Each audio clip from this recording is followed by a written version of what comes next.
নমস্কাৰ বন্ধুসকল, কেনে আছে আপোনালোক? নিশ্চয় ভালে আছে বন্ধুসকল।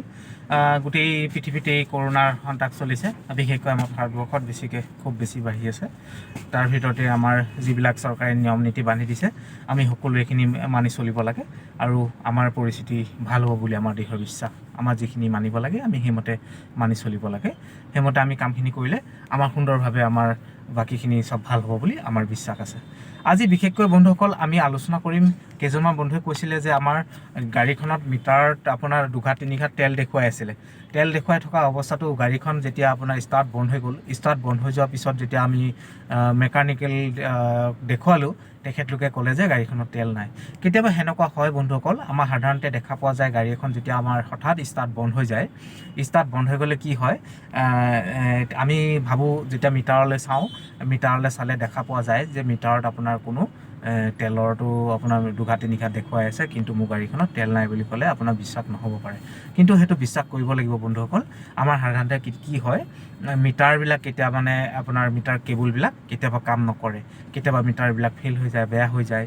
আপোনাৰ যেতিয়া মিটাৰ কেবুলে কাম নিদিয়ে তেতিয়া আপোনাৰ তেলটো দেখাই থাকিব পাৰে 2-3 ঘাট, কেতিয়াবা ফুলো দেখুৱাব পাৰে, বা কেতিয়াবা আপোনাৰ তেলটো নেদেখুৱায়, বা কেতিয়াবা আপোনাৰ একেবাৰে নাইকিয়াও দেখুৱাই দিব পাৰে। টিক টিক টিক টিক যিটো আপোনাৰ তেল দেখুৱাই থকা সেইটো আপোনাৰ অপশ্যনটো আছে, সেনেকৈ আপোনাৰ তেল আপোনাক দেখুৱাই থাকিব পাৰে আৰু তেল নথকাও দেখুৱাই থাকিব পাৰে, সেইটো কোনো ধৰিব নোৱাৰে।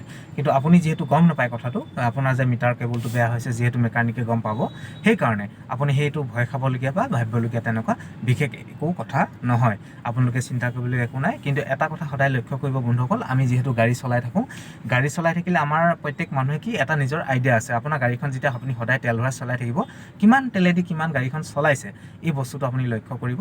আপোনাৰ কেতিয়াবা যদি বেয়াও হয়, তেতিয়া আপোনাৰ গাড়ীখন বোলে মই 3 দিনৰ আগত তেল ভৰাইছিলোঁ, মই 2 দিন চলিব।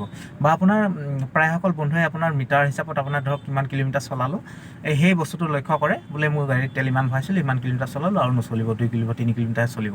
এই বস্তুটো লক্ষ্য কৰিলে ওলাই যাব। সেই বস্তুটো যেতিয়া উপৰঞ্চি আপোনাৰ তেল যদি 3 ঘাট দেখাই থাকে, বা আপোনাৰ সেনেকুৱা তেল একেবাৰে নেদেখুৱাবও পাৰে, যদি সেনেকুৱা চিটুৱেশ্যন হয় তেতিয়া আপুনি গম পাই ল'ব যে মোৰ গাড়ীখনৰ মিটাৰটো নিশ্চয় কিবা এটা প্ৰব্লেম হৈছে। সেইকাৰণে আপুনি ভয় খাবলগীয়া একো কাৰণ নাই বন্ধুসকল। এই কথাটো দুজনমান বন্ধুৱে কোৱাৰ কাৰণে মই আজি ভিডিঅ' সহকাৰে আপোনালোকক দিলোঁ। আৰু আপোনালোকক কিবা যদি সুধিবলগীয়া থাকে নিশ্চয় বন্ধুসকল মই দিবলৈ চেষ্টা কৰিম। এইকেইটা কথাই ক'লোঁ। জয় অসম, সকলোৱে ভালে থাকক, সকলোৱে শুভকামনা কৰি আজি ইয়াতে সামৰিলোঁ। জয় অসম।